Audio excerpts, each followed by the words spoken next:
Hello friends, అందరూ ఎలా ఉన్నారు? ఈరోజు నేను నా లాస్ట్ ఫ్లైట్ జర్నీ ఎక్స్పీరియన్స్ మీతో షేర్ చేసుకుందామని ఈ వీడియో చేశాను ఫ్రెండ్స్. ఈ airport Chhatrapati Shivaji Maharaj international airport అయితే మా లగేజ్ బ్యాగేజ్ కౌంటర్లో వేసి 1 by 1 చెకింగ్ ప్రాసెస్ కంప్లీట్ చేసుకుంటూ ముందుకైతే వెళ్తున్నాం ఫ్రెండ్స్. ఇక్కడితో చెకింగ్ ప్రాసెస్ అంతా కంప్లీట్ అయిపోయింది. మా ఫ్లైట్ టికెట్స్లో మాకు అలాట్ చేసిన గేట్వే దగ్గరికి అయితే మేము వెళ్తున్నాము. జనరల్గా మనం ఫ్లైట్ జర్నీ చేయాలి అంటే మనం ఒక 1 to 1.5 hour లోపల ఈ ఎయిర్పోర్ట్కి అయితే రీచ్ అవ్వాలి ఫ్రెండ్స్. జర్నీ ఇంకొక హాఫ్ అన్ అవర్లో స్టార్ట్ అవుతుంది అనే ముందే మనకి ఈ ఎంటర్ చేసేటువంటి గేట్స్ అన్నీ క్లోజ్ చేస్తారు. ఫైనల్గా ఫ్లైట్ ఎక్కేసే టైం అయితే వచ్చేసింది ఫ్రెండ్స్. మేమైతే ఫ్లైట్ ఎక్కేసాము.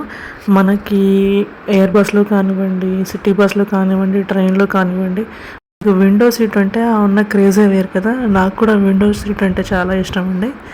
మా ఫ్యామిలీ అంతా ఈ ఫ్లైట్ జర్నీ చేస్తున్నామండి. సో మాకు 4 seats 2 విండో సీట్స్ వచ్చాయి. సో నేను ఒక విండో సీట్ అయితే తీసేసుకున్నాను. ఈరోజు అయితే క్రౌడ్ చాలా తక్కువగా ఉందండి, ప్యాసింజర్స్ ఎక్కువగా లేరు. అనౌన్స్మెంట్ ఎయిర్ హోస్టెస్ అయితే మాకు ప్రయాణంలో తీసుకోవాల్సిన జాగ్రత్తలు అవి అన్నీ చెప్పారండి. పైలట్ వాళ్ళు అయితే మనకు ఫైనల్ అనౌన్స్మెంట్ అయితే ఇచ్చేసి ఫ్లైట్ని రన్వే మీదకి అయితే తీసుకొచ్చారు.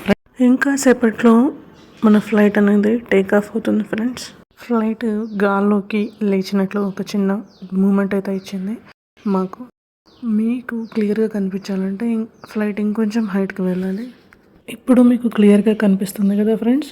బయట వర్షం పడటం వల్ల మనకి విండో నుంచి అయితే అంత క్లారిటీగా అయితే లేదు. ఫ్లైట్ మ్యాక్సిమం రీచ్ అయ్యింది.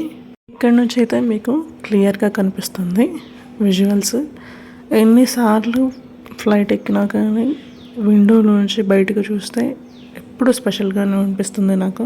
డే టైం కన్నా నైట్ టైం జర్నీ అయితే చాలా బాగుంటుందండి. కిందికి చూసినప్పుడు మనకి ముంబై నుంచి హైదరాబాద్ ఒక 1 hour 10 minutes పడుతుంది.